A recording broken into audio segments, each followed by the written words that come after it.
QAPA.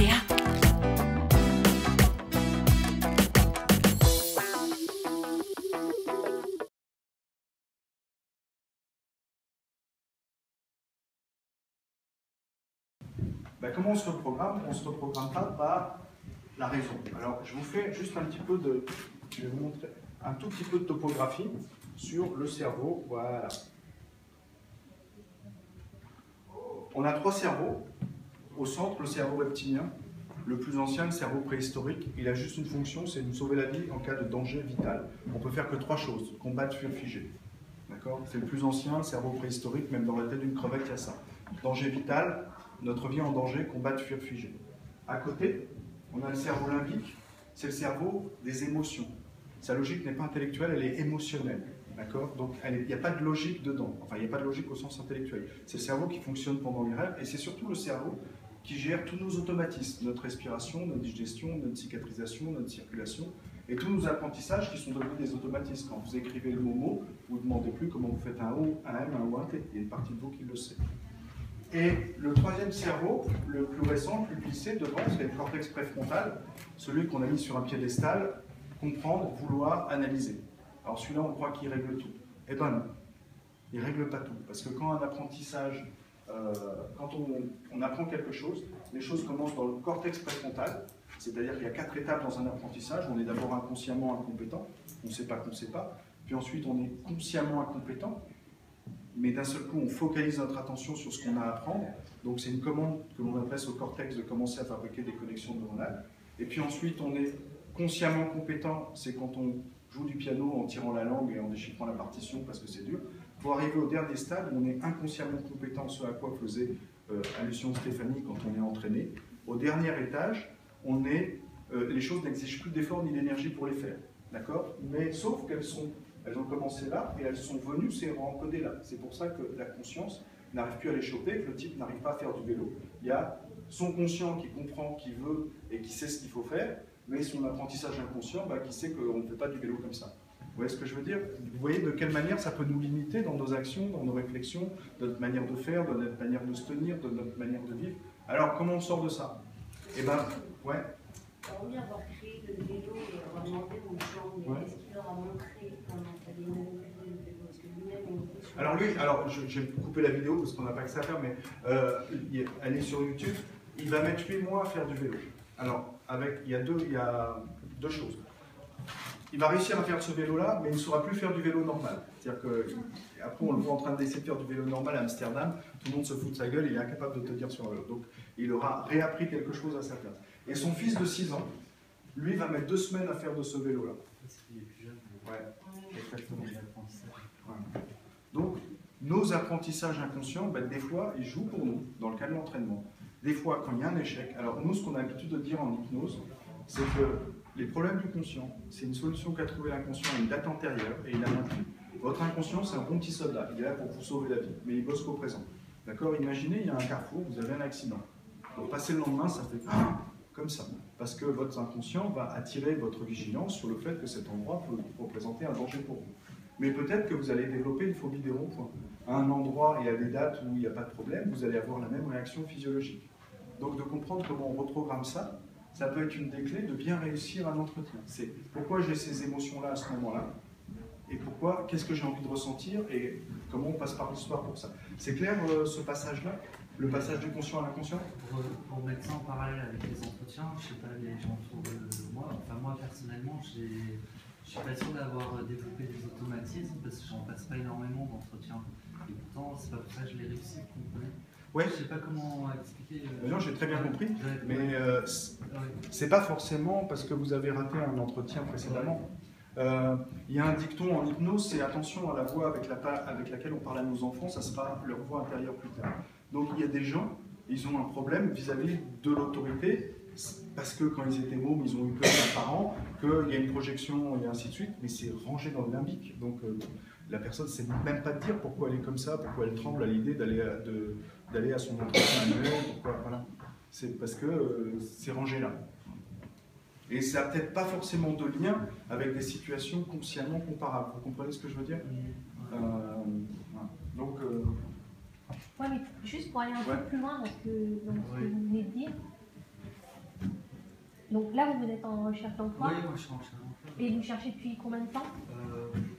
Là, je me suis remis depuis 6 mois, mais j'en ai passé que 2 d'entretien. D'accord.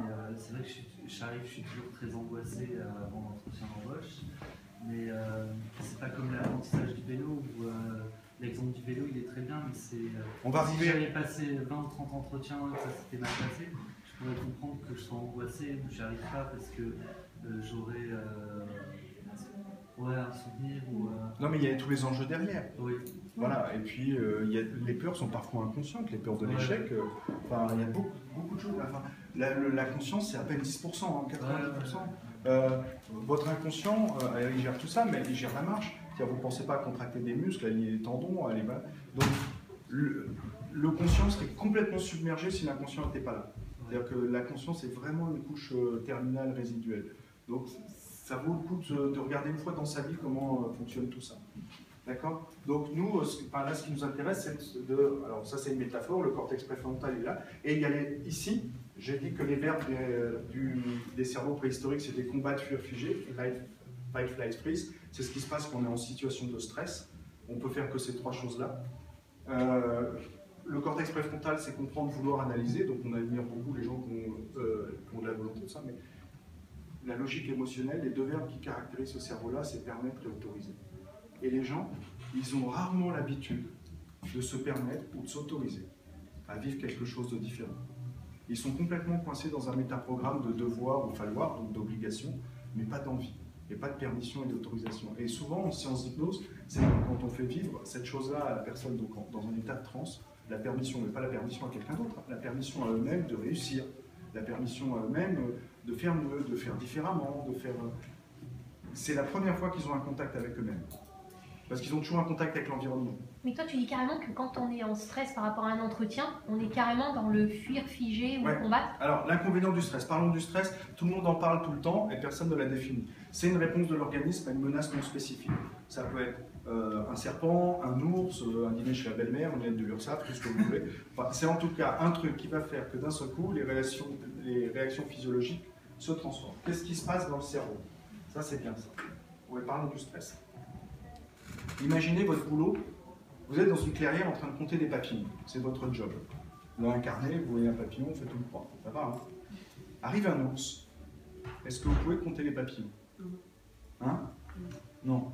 Pourquoi? Qu'est-ce qui vient de se passer dans votre cerveau? L'amygdale cérébrale, qui est la tour de contrôle des émotions, va couper le lien avec le cortex préfrontal, elle a besoin de gagner du temps, donc elle coupe tout ce qui n'est pas utile. Et elle va donner la main au cerveau reptilien. Donc elle va envoyer de la noradrénaline et du cortisol vers le cœur pour envoyer du sang vers les membres pour combattre ou fuir. Mais ça veut dire quoi? Ça veut dire qu'en état de stress, les gens sont coupés de la moitié d'eux-mêmes.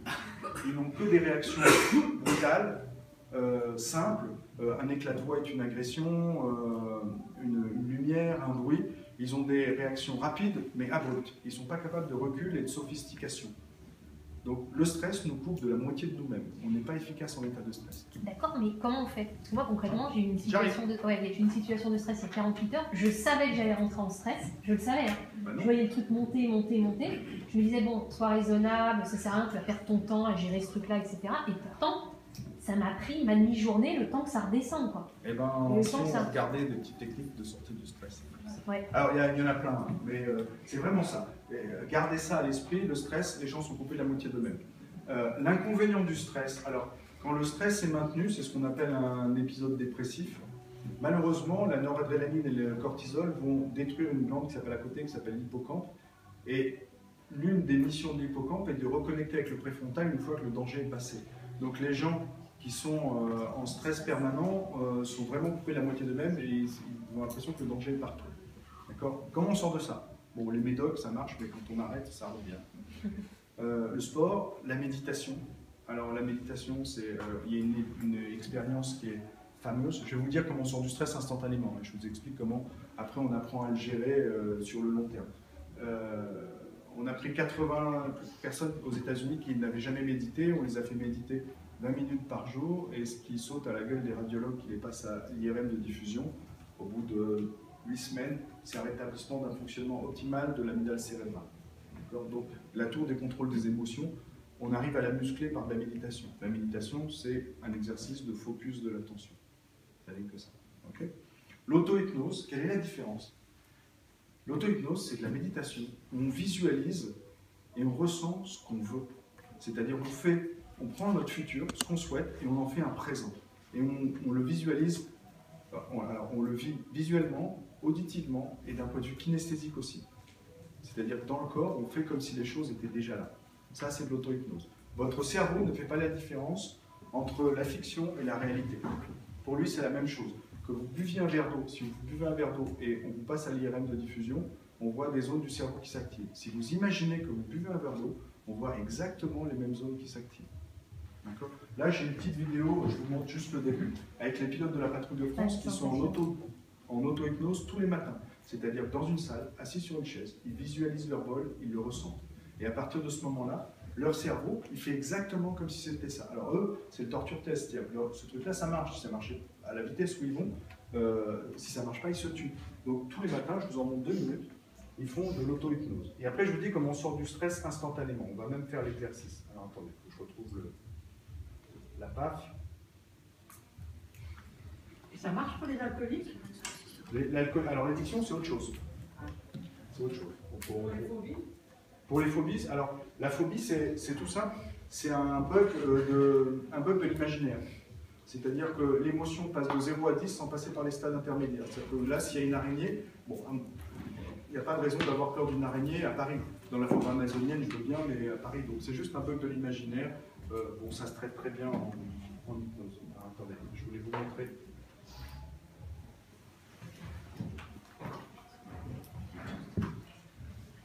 Voilà.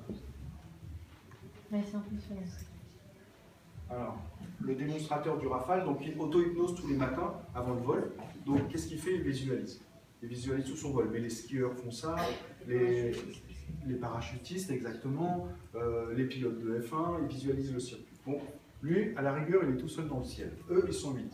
Ils effectuent leur figure au son de la voix du leader. Et donc, tous les matins, auto-hypnose. À la pointe de leur formation, ils portent le numéro 1.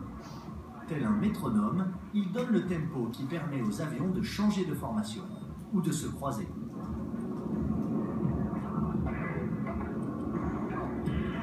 Pour obtenir en vol une telle synchronisation avec ses 7 équipiers, le leader effectue au sol un véritable cérémonial commun à toutes les patrouilles du monde, la musique.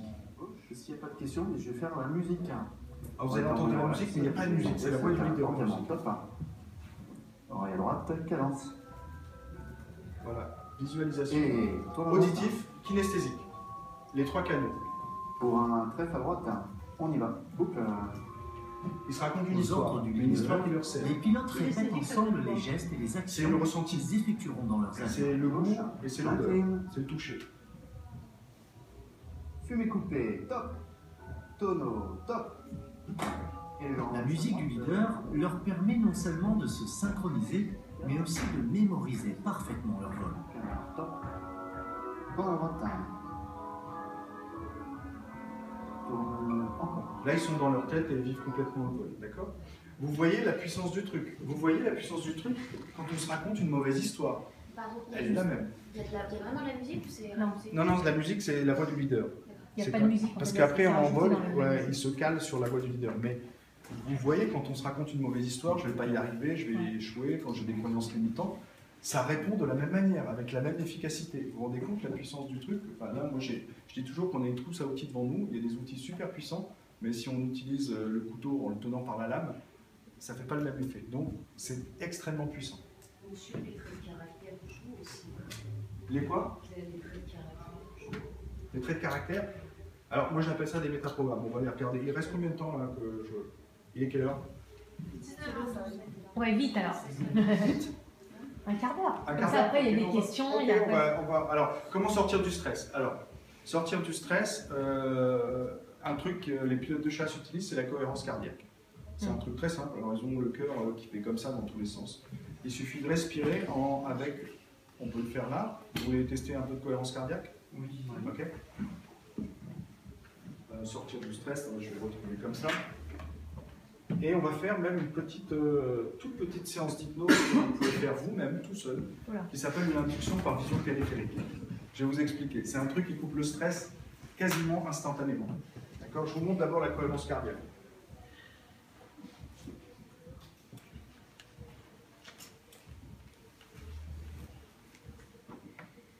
Voilà. Alors, je ne vais pas vous montrer la vidéo. Ça, c'est le cœur des pilotes de chasse, alors avec une courbe qui est complètement chaotique.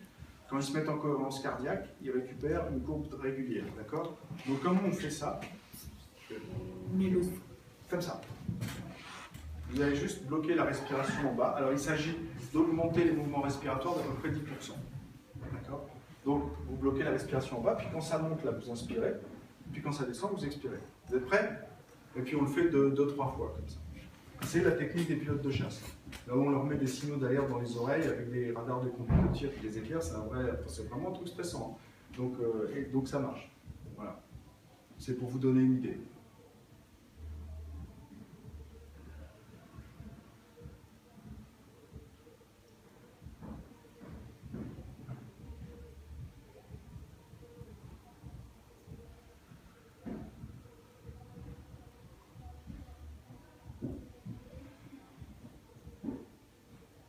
Alors vous allez trouver des milliers de vidéos sur YouTube sur la cohérence cardiaque. Elles font toutes la même chose. L'esprit agit sur le corps et le corps agit sur l'esprit. Si vous conscientisez quelque chose d'inconscient, comme la respiration, vous prenez les commandes de votre corps là-dessus. Okay. On va faire une petite, je vous parle un petit peu d'une induction, ce qu'on appelle l'induction périphérique, c'est un truc pour rentrer dans un état d'hypnose très léger. Il y a juste une question. Ouais. C'est-à-dire que dès qu'on sent que le stress monte pour n'importe quoi, il y a un chauffeur de bus qui me fait chier, on reçoit une lettre recommandée, machin. Ouais, moi j'ai du mal à tenir, tu vois. Mais c'est un apprentissage. Je vous parle d'induction périphérique. Non, mais ça c'est un outil pour. Oui, mais bon, enfin, il est bien. Non, mais c'est Moi, vrai. je préfère celui-là. En fait, Je tu vous te raconte. reconcentres dessus, quoi. Je vous raconte, c'est très simple. L'induction par... Alors, une induction, c'est ce qui met en état d'hypnose. Alors, on n'a pas besoin de rentrer en transe profonde. Hein. C'est juste. D'accord? C'est pas le but. L'induction par vision périphérique, c'est une induction avec les yeux. On focalise et on défocalise ensuite. Alors, j'explique très rapidement. 90% du temps, on a le regard focalisé. D'accord? Dès qu'on parle à quelqu'un, on focalise sur lui. Dès qu'on lit, on focalise sur lui. Et 10% du temps, on est défocalisé. Souvent, les activités qui exigent des réflexes ou d'intégrer les mouvements exigent d'être défocalisés. Je ne sais pas s'il y a des gens qui jouent au football, au rugby, au tennis. Les sports de combat exigent d'être défocalisés. La défocalisation, comme tout ce qui est inhabituel, elle modifie notre état de conscience. On n'a pas l'habitude d'être défocalisé.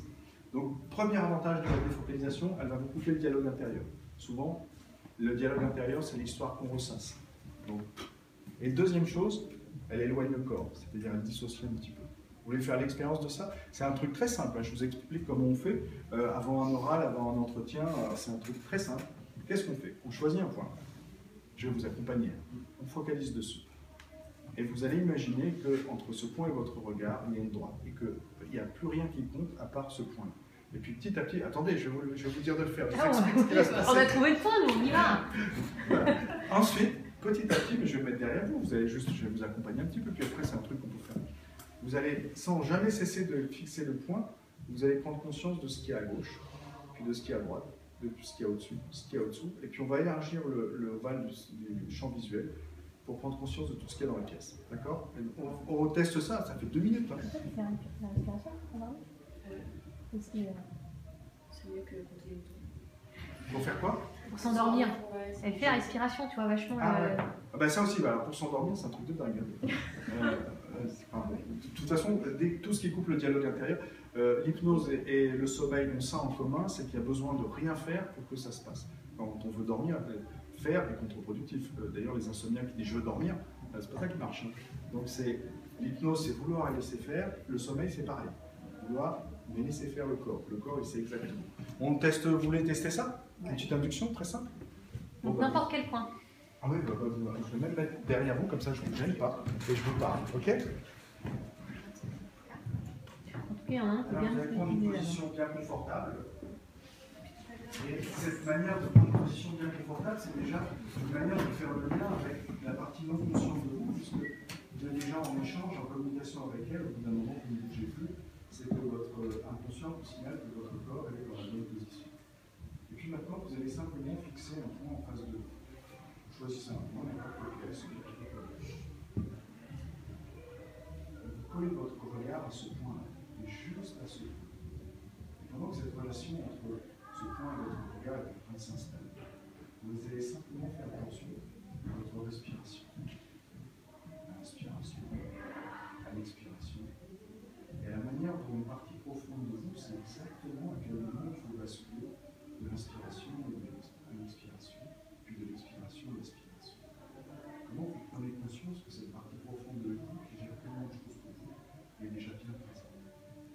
Continuez à fixer le point, sans cligner des yeux. Au début, il y aura un petit peu de fatigue oculaire, mais il faut résister. Continuez à fixer le point. Et vous allez imaginer qu'entre ce point et votre regard, il y a comme un pont, il y a comme un lien, quelque chose d'extrêmement solide, quelque chose d'extrêmement rigide, quelque chose qui, si ça s'approchait de vous, il faudrait que la tête reculerait un petit peu en arrière. Mais si ça reculait, si le pas reculait un petit peu, la tête serait attirée vers là. Mais pour le moment, vous allez juste continuer à fixer le point et à faire comme si tout s'articulait dans cette pièce, autour de cette point, entre ce point et le regard. Et puis, vous allez prendre conscience, sans jamais cesser de fixer le point de ce qui se passe autour de vous. La couleur du mur, sa texture, le jeu des couleurs et des ondes. Et puis quand vous faites ça sur la gauche, sans jamais cesser de fixer le point, il n'y a pas besoin d'être concentré dessus. Vous allez prendre conscience de ce qui se passe maintenant sur la droite.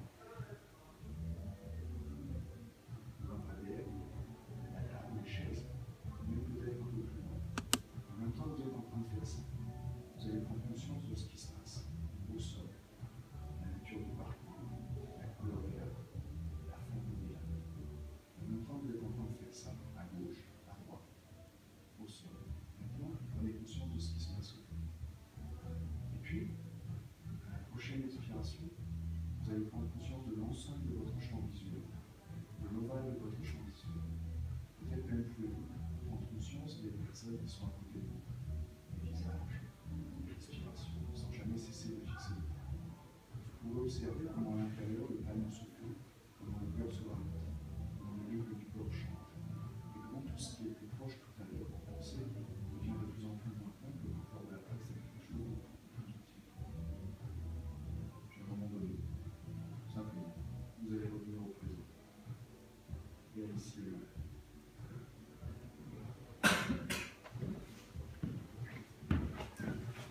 Bonjour. Bon, qui a vécu un petit décalage d'état de conscience? Il y a trop de bruit à côté. Oui, mais bon, là, c'est simplement. Je suis pas déconnectée, moi. Mais non, il y a trop de bruit. Normalement, c'est des inductions plus longues. J'ai simplement, avant un oral, avant un entretien, on a le cœur qui bat à 180. On focalise pendant 5 minutes, on défocalise. Là, le cœur redevient normal tout de suite. D'accord? Ça coupe le dialogue intérieur et ça éloigne le corps un petit peu. Donc le corps qui avait tendance à suer, à avoir des nœuds, à se contracter, redevient normal. Ok? Moi, je vais faire la respiration. Hein? Moi, je vais faire la respiration. Mais chacun trouve la méthode qui lui convient le mieux. Ok? Deux mots sur les croyances. Non, je vais vous dire simplement une petite chose sur l'énergie. Ça, c'était si on avait un peu plus de temps. Ah, les croyances, si quand même. Les croyances, on est lardé de croyances. D'accord? La première croyance de l'être humain, il a à peine quelques heures, il fait moins 1, il croit qu'un saint va arriver. D'accord? Alors la première fois, il le constate, la deuxième fois, il le reconstate, la troisième fois, il le valide. Et les croyances, ça existe même chez l'animal. Je vous montre ça pour dire.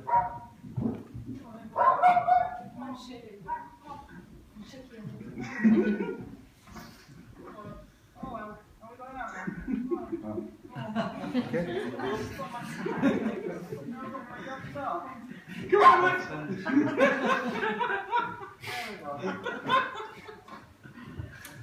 Nous, on s'en fiche que nos croyances soient vraies ou fausses, puisqu'on a accès à la réalité que par la représentation que le cerveau s'en fait.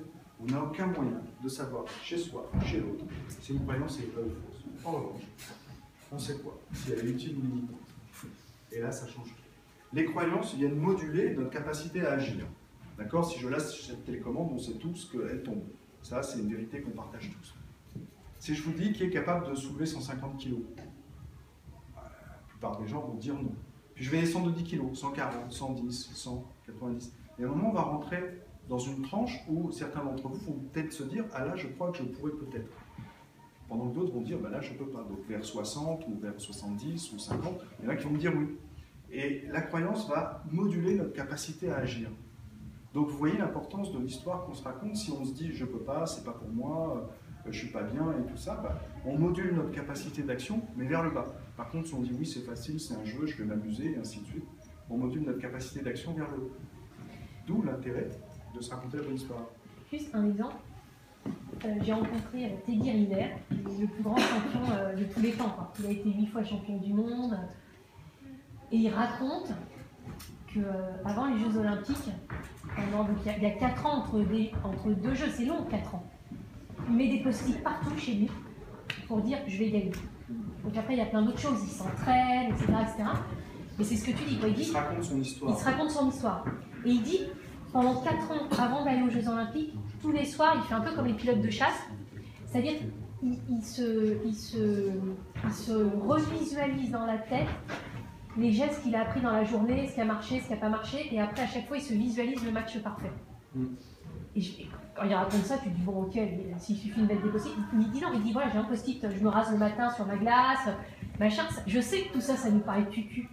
Mais en fait, on le fait tellement sur les trucs négatifs qu'il faudrait qu'on essaie de le faire sur les trucs positifs. J'ai un petit one more thing pour la fin, ça va durer 2 minutes, mais on en parlera de ça. C'est un truc de dingue, c'est super puissant. Ouais, alors, c'est du cercle vicieux au cercle vertueux. Je crois que je suis nul, d'accord, donc j'ai des pensées, pessimistes, du coup j'ai des émotions désagréables, du coup j'ai des comportements limités, du coup j'ai des résultats nuls, du coup ça vient alimenter ma croyance que je suis nul. À l'inverse, si je pense que je vais y arriver, que c'est un jeu, que je m'amuse bien, que tout ça c'est pour moi, j'ai des pensées optimistes, du coup j'ai des émotions énergétiques fortes, j'ai des comportements efficaces, j'ai des résultats mesurables et valables, et du coup ça vient alimenter la croyance que... Donc on choisit, soit on tombe en spirale vers le sol, soit on part vers le haut, d'accord? Mais c'est un choix. Tout ce que je raconte sur l'hypnose, c'est remplacer les conditionnements par de la liberté, du choix et du libre arbitre. Okay, c'est clair ce système-là?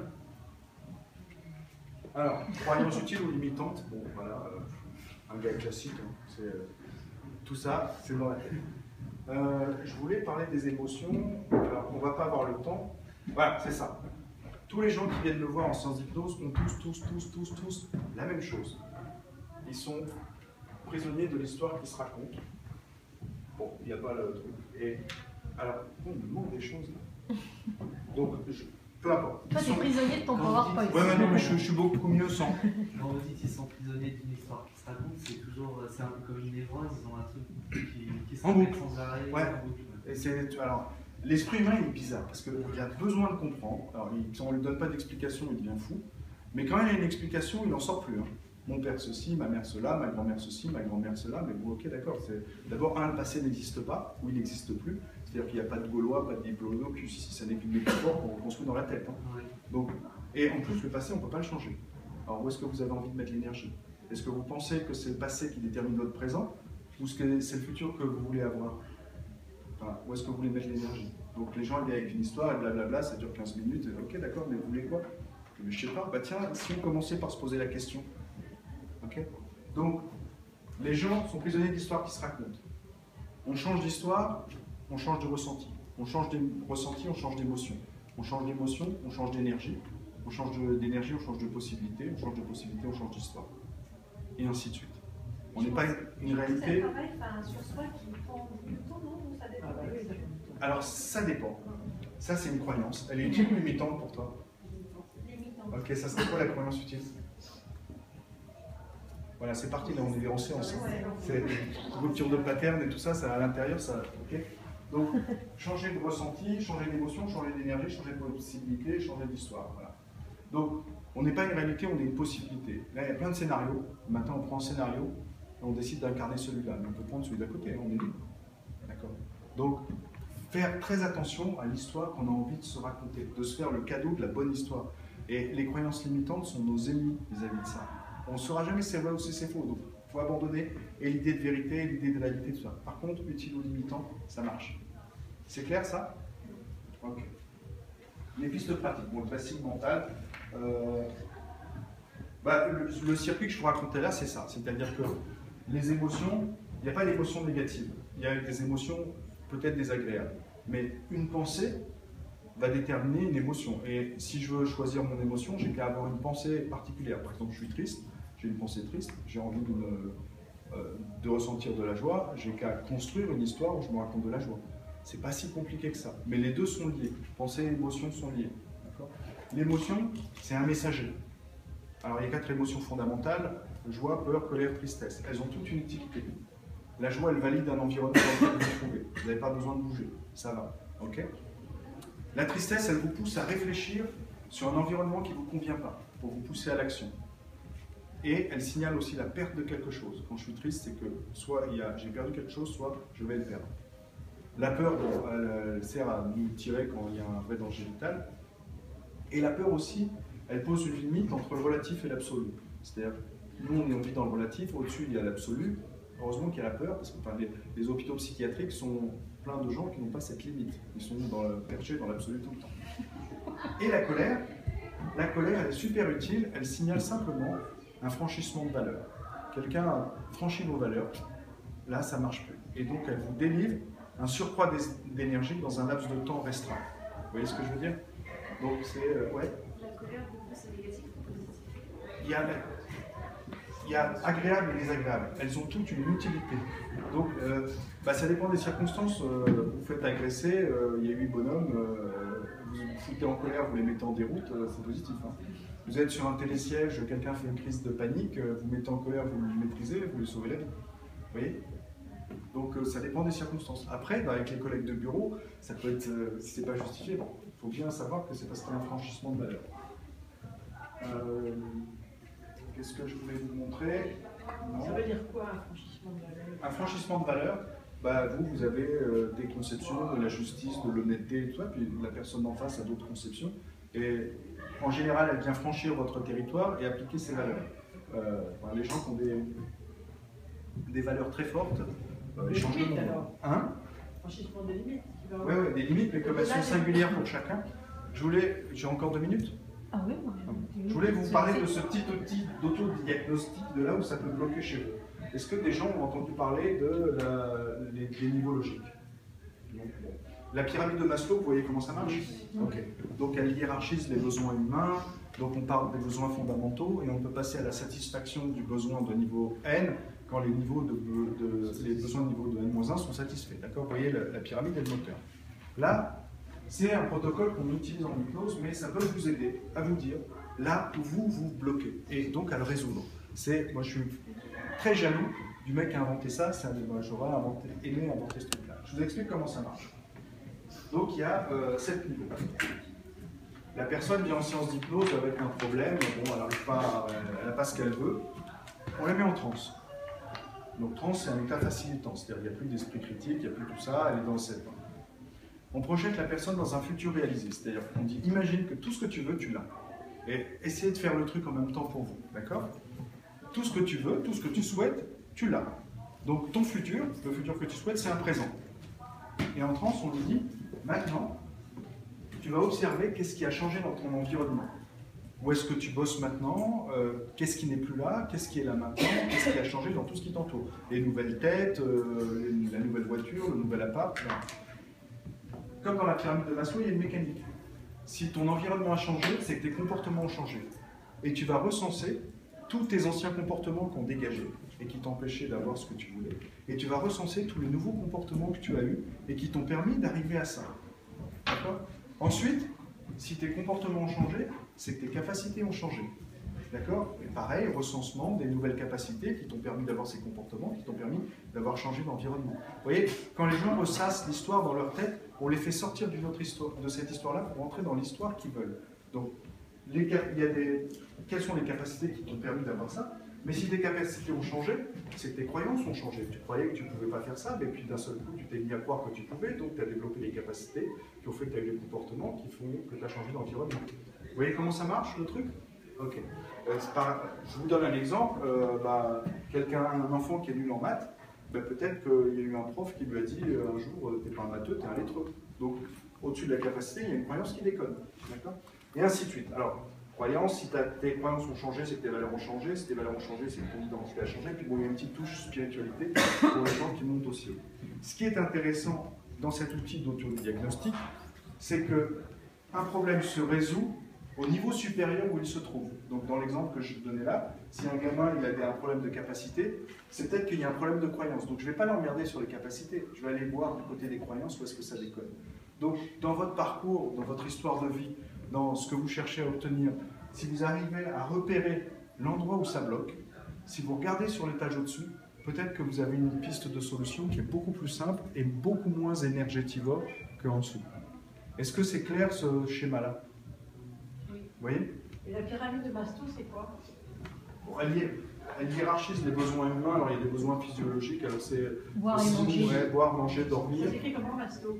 M-A-S-L-O-W, Abraham Maslow, Maslow. 1945, une théorie de la motivation humaine. C'est le pont aux ânes dans toutes les équipes du marketing. Donc ça, un petit d'autodiagnostic pour voir sur votre parcours où est-ce que ça bloque. J'ai envie de finir par les énergies. Bon, c'est mon truc à moi, c'est ma croyance. En plus de l'hypnose, je fais ma petite exploration. Bon. Vous faites ce que vous voulez.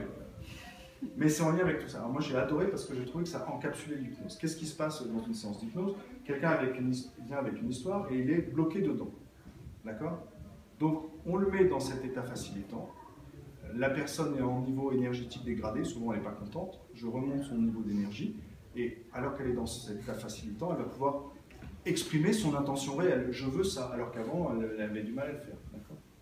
Donc je vais vous le faire vite.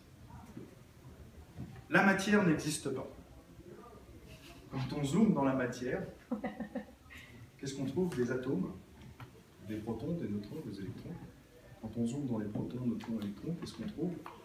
Des quarks.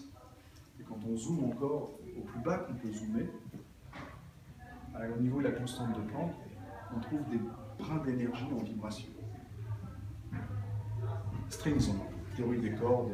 Donc, la matière, elle ne se cristallise qu'à notre niveau de conscience. En dessous, il n'y en a pas, au-dessus, il n'y en a plus. Donc nous, on est des bras d'énergie en vibration.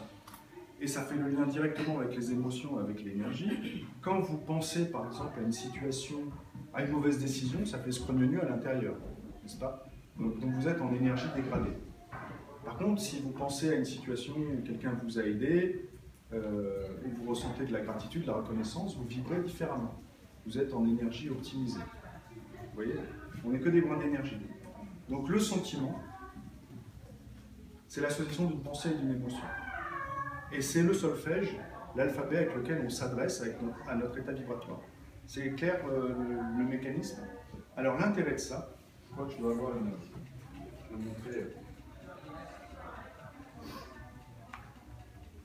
Ah, il y en avait des slides. Non mais j'en ai des... Tu vois, ça c'est pas mal, je te montrerai après.